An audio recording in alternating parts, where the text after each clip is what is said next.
Namaste everyone. Welcome to the Yes channel. Today we are starting a new conversation series and you have seen me often on the channel. So I have a new person with me, Dhyani. She's a fellow traveler on the path of self-discovery. So both of us will together try to explore certain topics. In general, what are the questions we have in mind about life, about love, about career, anything that comes to our mind. And we sincerely hope that these conversations add some value, some meaning to your life.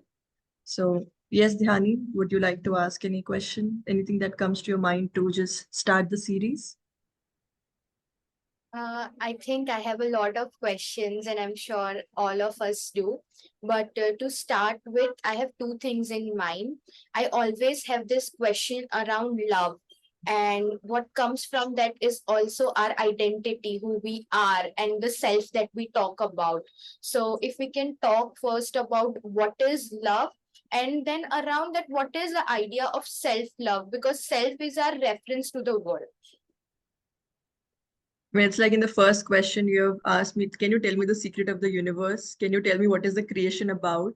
So it's like in the first standard, we're talking about like the ultimate knowledge. But yes, I mean, to begin with, we all have different understanding of love, different experience of love, and it comes with a lot of things. Like it's like that bag which looks very like decorative on the outside, but the moment you open it, a lot of things come.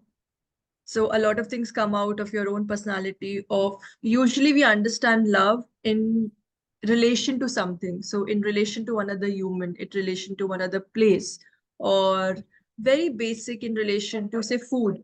So I love to eat this, or I love to go to this place, or I love this actor, or I love this place, or I love this thing about myself, or I love this thing about yourself. So my friend. So basically, if we understand at a very elementary level, love is always about the outside, about the other. And why it sometimes becomes difficult is because there's an experience going inside of us and there's an experience going outside of it. And there's often a mismatch. And the mismatch comes in the form of expectations. So I might feel a lot of love for you inside my heart, but because I'm feeling it in relation to something outside, like some characteristic of your personality or some aspect of your being. So with that transactionality, with that interaction comes expectation. So if I love you this much, my receiving would also want that it should be this much. And when there's a mismatch between what I'm attempting to express and what I'm receiving, then there's often conflict. So from there emerges the concept of not enough. And you know that today we are in a culture of not enough. So we have at one level, we have a problem of plenty, that we have so much of options in the world. At one level, we always feel that we don't have enough.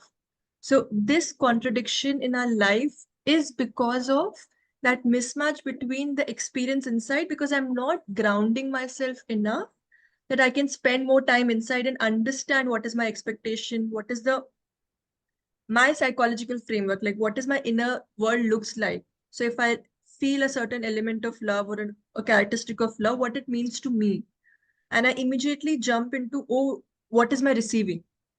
So if I'm focused too much on receiving or too much on, like you mentioned, identity, too much on CC I am giving or CC why you are not giving. So it's so much of seeing in that sense of identity.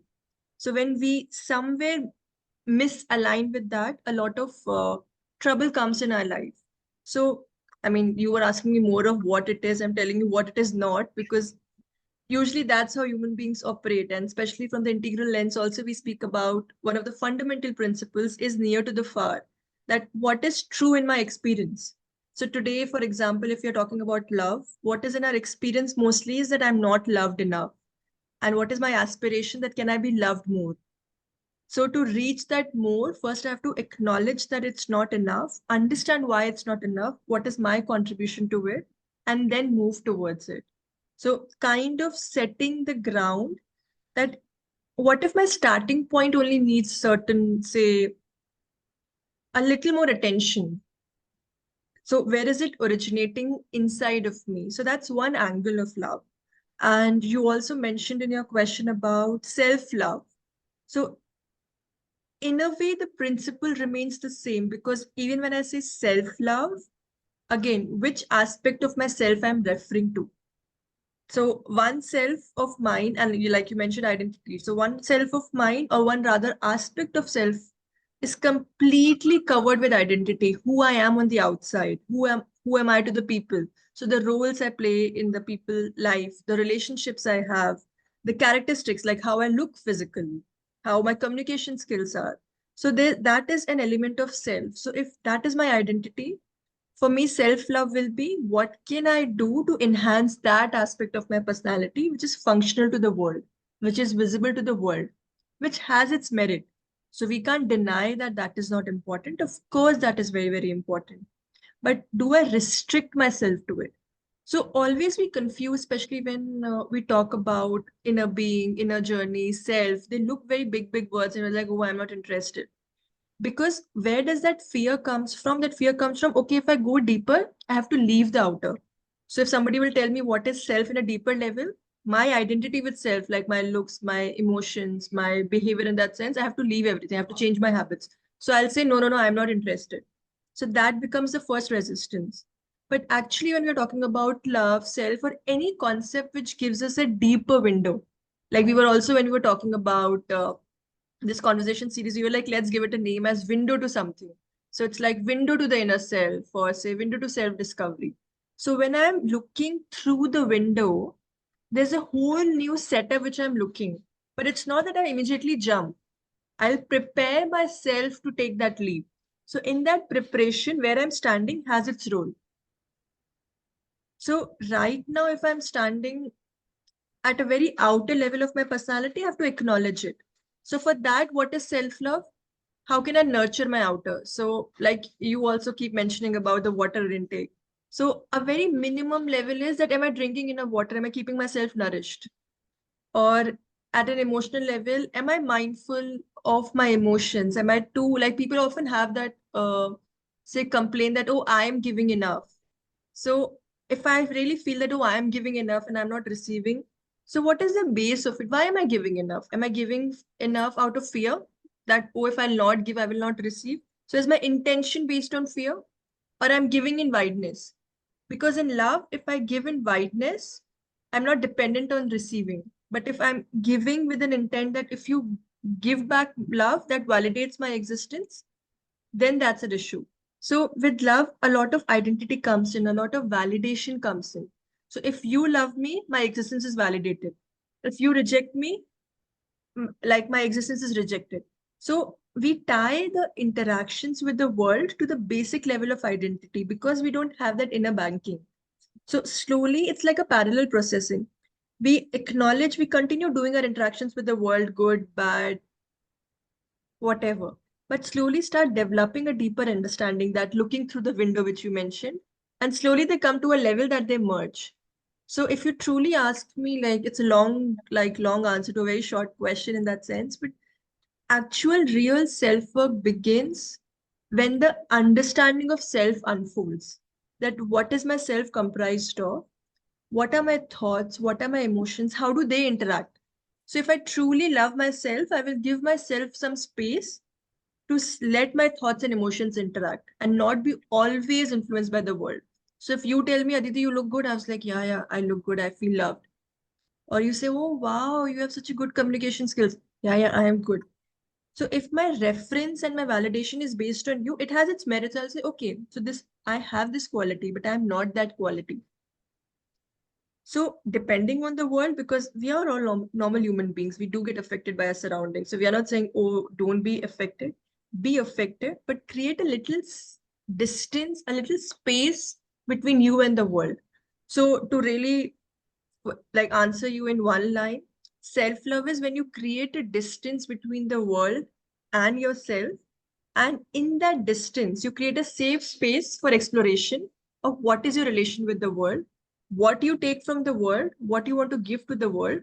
That interacts in that space, and a real, truer self develops, a compassion towards yourself develops.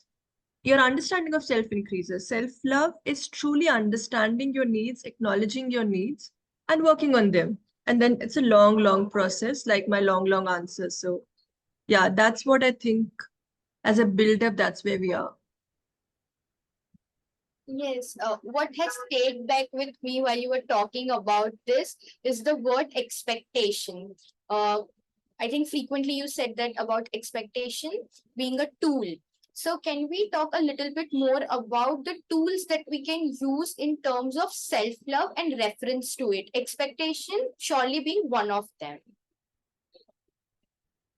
See, expectation is like, it's a tool which can either be used for, say, harm yourself, like it emotionally, that, oh, my expectations are not fulfilled. But it can also be a tool to know that, oh, okay, these are my expectations. So they can be a window to yourself, which can take you deeper into it. So why am I expecting this? What is the deeper source? So for example, if I have a certain expectation that you should behave with me a certain way, or very basic that, okay, say, and love has many aspects to it. No, there can be a relationship, like there can be a romantic relationship, there can be a mother-child relationship, there can be a relation like a friendly relationship. It's like interaction, and every relation has a different level of and a different aspect of love to it.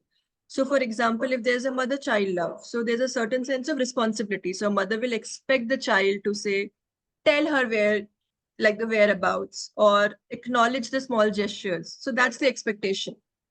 Or if in a friendship you will have expectation that, okay, we should spend some time, or you should be emotionally available. So tomorrow if I call you, if I'm in a problem, you should be there for me. The forms are very different, but end of the day, what we want, so we can say that, oh, I have many expectations, especially in romantic relationships. We often see that relationships that, oh, my expectation is not met, I don't feel that you are the same person, and they also change over time. So you are not the same person as you were before.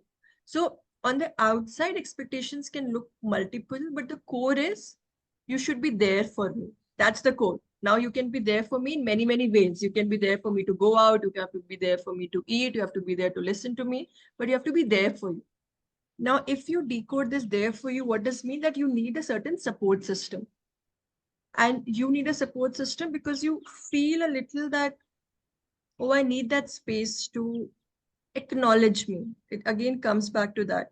So if you acknowledge yourself more on a regular basis and not a pseudo acknowledgement that, oh, I exist, or 10 things I do are great about myself, not a very outer surface, but really deeply enabling that acknowledgement, then you can start seeing that, oh, I expect, but your expectation will not be a guiding force for that interaction.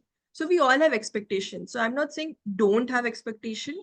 You'll be able to manage your expectation because you are not identified with it. So it's like, today I have an expectation from you. If you're not able to fulfill it, that doesn't determine my interaction with you. That doesn't become my lens to interact with you, because I understand that expectation is in between you and me. Like if I see you on the screen right now, I have certain expectation from you, you have certain expectation from me, it's outside.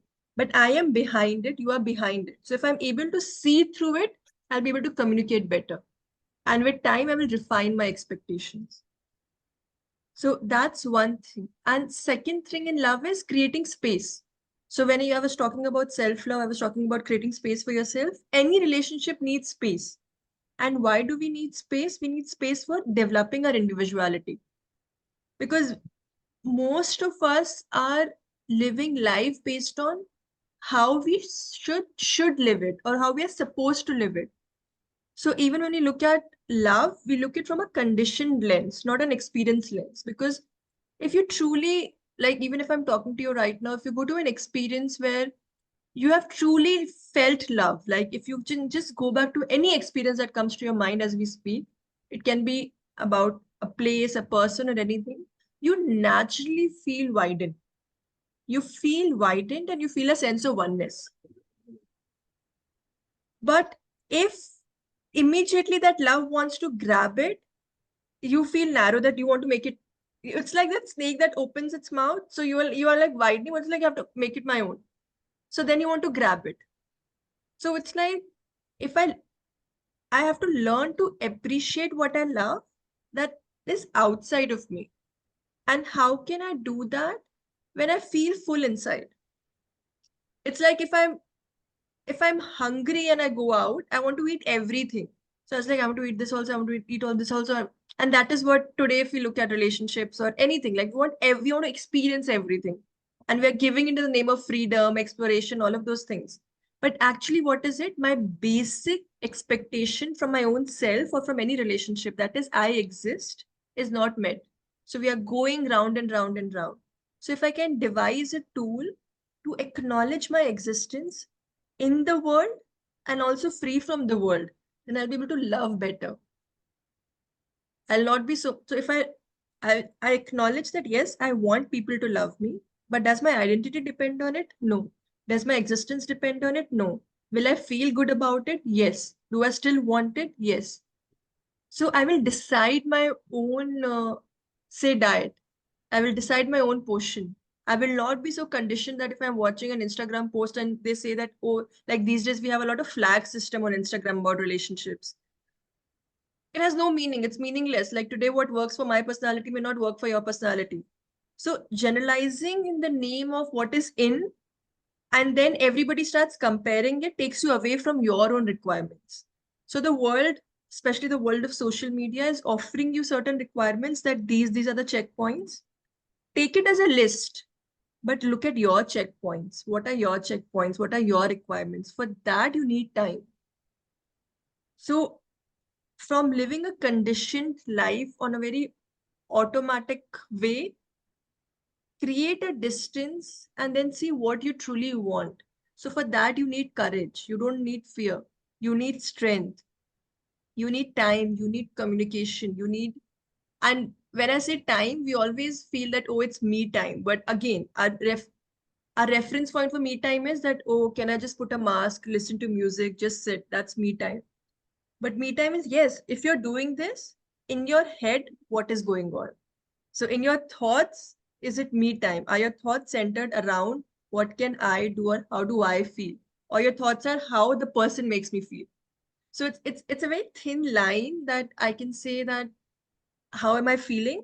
So I may say that okay, I close my eyes, I'm feeling good about our conversation, say, or I'm feeling a lot of love, or I can say, oh, Dhyani is making me feel good, or Dhyani is making me feel a lot of love. So the moment I give you that responsibility, then I'm like, I hide behind the responsibility. It's Dhyani because of whom I'm feeling this. So Dhyani needs to change so that I feel better. So how do I reverse it? That I need to change how I'm interpreting the situation so that I feel better. So very important tool is that shift, that I am feeling this because of this person. And most of my identity is because of, and this I just reject. So can I make that shift too as a first step? So you were asking about the tool. I think the first tool is making that shift that I am feeling a particular emotion because of somebody. So if I give a little less attention to because of and a more attention to feeling, and that feeling becomes a window to myself, that can be a good starting point. I think love as a form comes in terms of our understanding of the outer world. So whenever we think about love, we are thinking about it's a form between two people. And that's why when we talk about self-love, it's difficult for us in terms of what to do with ourselves. So that's why we take social media as a reference that, okay, 10 things that I can do in terms of self-love. What will I do that will make me happy?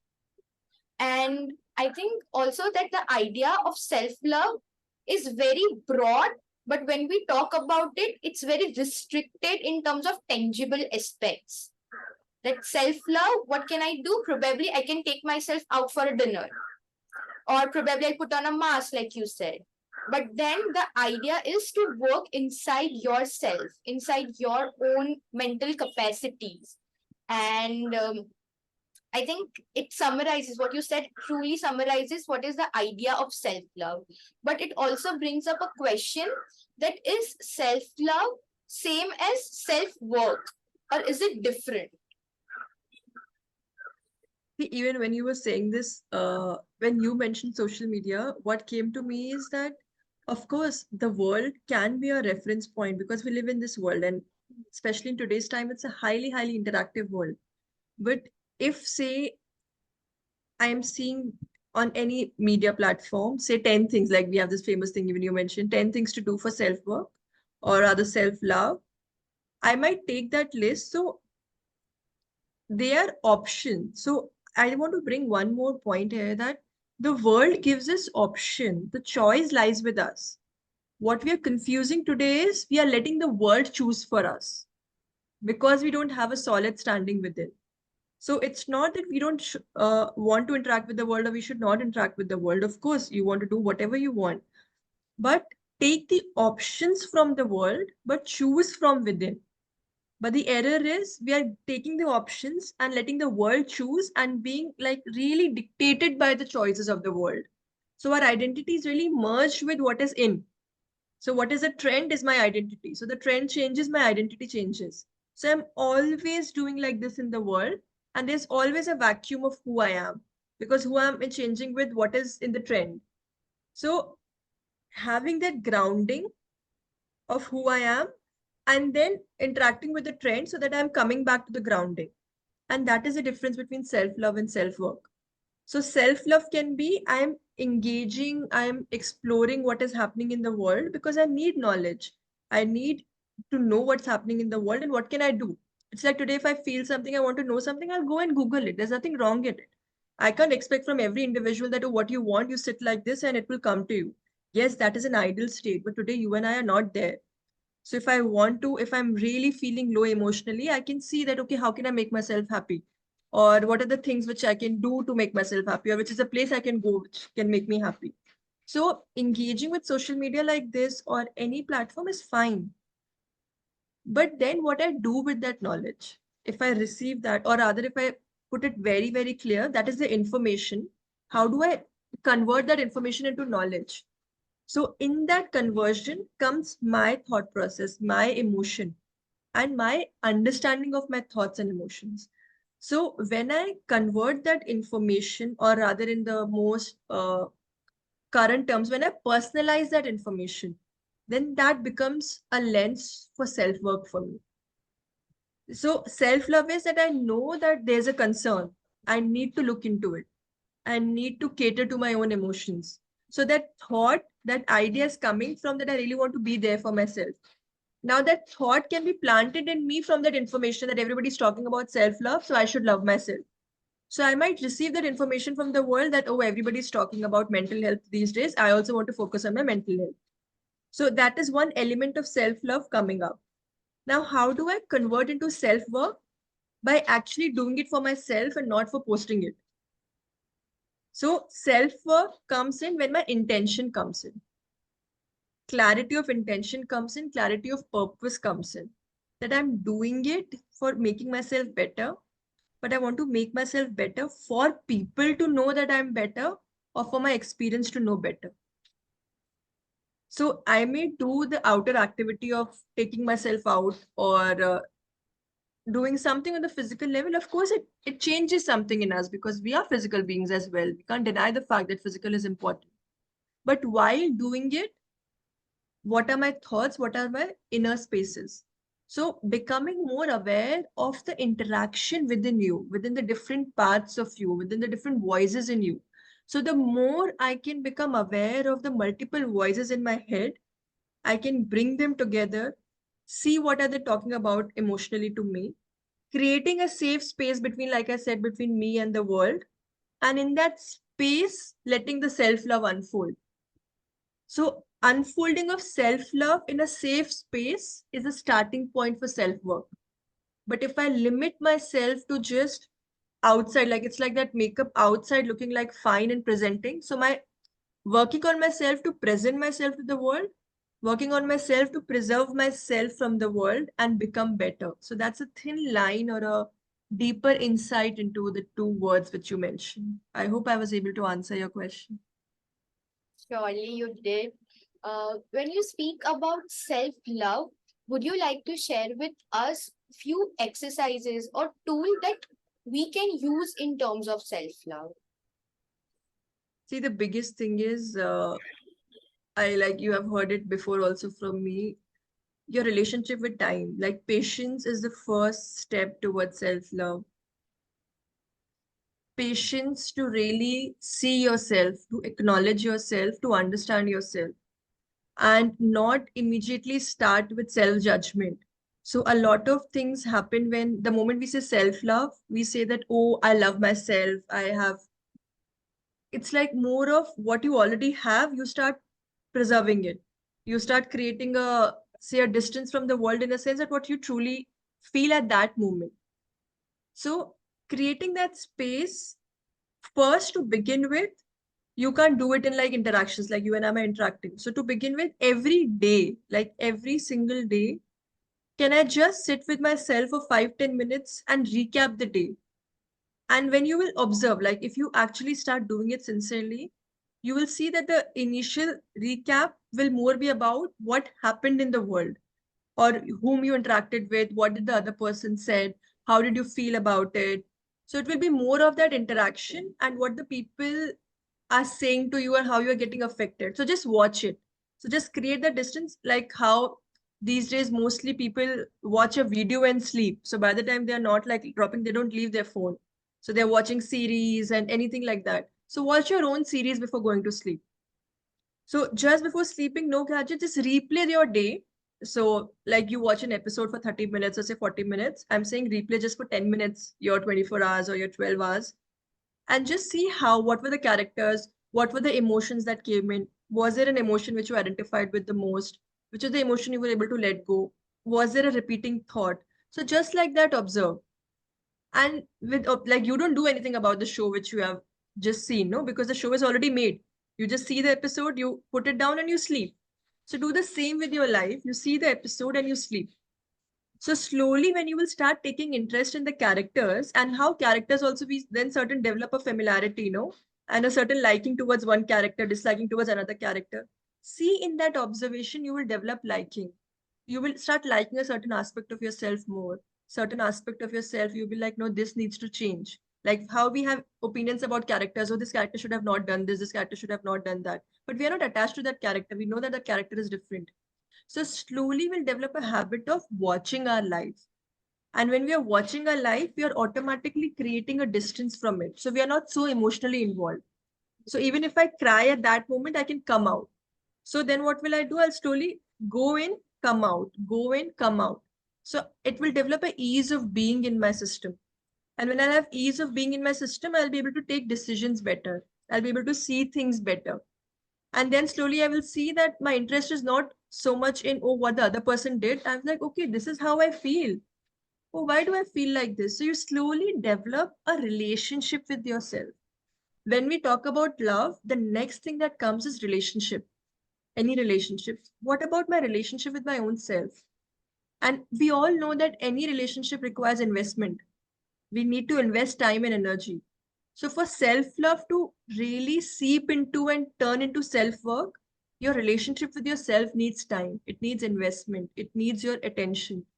So just think of, if you are in a relationship, what are the things which you want to do to keep that relationship? Just turn it towards yourself and see, are you doing it for your own self? And what you don't want the other person to do to you, don't do it to yourself. So even if you want the reference point for the world to begin with, it's fine. But slowly develop that habit. So one thing is that, and the second very important thing is that don't get into analysis, because we often then land up into analysis paralysis. That often people, like I've seen, the moment they start observing themselves, all the wrong things that they feel they see. So the good things they are not able to see because our mind is not trained to see the good in us. The mind is only trained to see what the bad thing is. And there's like, oh, well, there's so many bad things. Why am I even observing myself? So I'll not do it. So becoming more and more compassionate in a way to just see that, okay, I have it. So how you see it in your friends and you tell them that, see, you have this, you need to change. Just tell it to yourself, oh, you have this, you have to change. So creating that distance, but on a daily basis. So watch the movie of your life on a day-to-day basis. Become aware of your unconscious engagement. So if you're watching, say, a lot of media consumption, or if say there are a lot of, like if you check your phone, if you'll see there are a lot of things in your gallery unnecessary. Start cleaning, say, your phone gallery. Start rescreen your watch list on your Netflix or your Amazon or whatever. Just see what you're watching because it's in trend, and what you're watching because you really like it. Or if there's a show which you like it, people don't like it, Do you want to like, oh, nobody should know that I watch it because it's my image thing? Are you accepting enough of your own choices? And you'll be able to accept your choices when they are more driven by you and not driven by the world. So just these small changes, and then you'll be guided on your own. So it's like you just have to have that push, that start. Make your own list of what you like, what you don't like, and then a second list, why you like this, why you don't like this, and then a third list, how do you interact with them. So just systematically working. So something which is borrowed from the world, if you want to keep it, keep it. If you don't want to keep it, reject it. So that strength to reject what is not aligning with you. So very small thing, I can just give you an example. If you go out with your friends and they're ordering something which you don't like, but you feel like, no, like what will people think? So I have to agree. So yes, you have to maintain harmony, but on what cost? So not asserting also and being very egoistic that no, I am this, being flexible enough to be a part of the world, but being assertive enough to develop your individuality and ground yourself in it. So it's a fine balance when you will discover the path from, say, the peripheral understanding of self-love to a deeper understanding of self-work. So that bridge can be built slowly and steadily. Thank you for sharing all of this. What has stayed back with me from our conversation is that watch your own show, watch your own series. And I think we would just end our talk with this and let everyone also observe and watch whatever we have spoken about so far. Sure. And I hope it was not boring enough for you that you will be like, this is enough. I'm not coming back for the second video. So for everybody watching, if we come back for the second video, we'll see that Dhyani is giving a nod to this series and looking forward to it. So, okay, all right. Thank you, everyone. Namaste, and thank you, Dhyani. Thank you.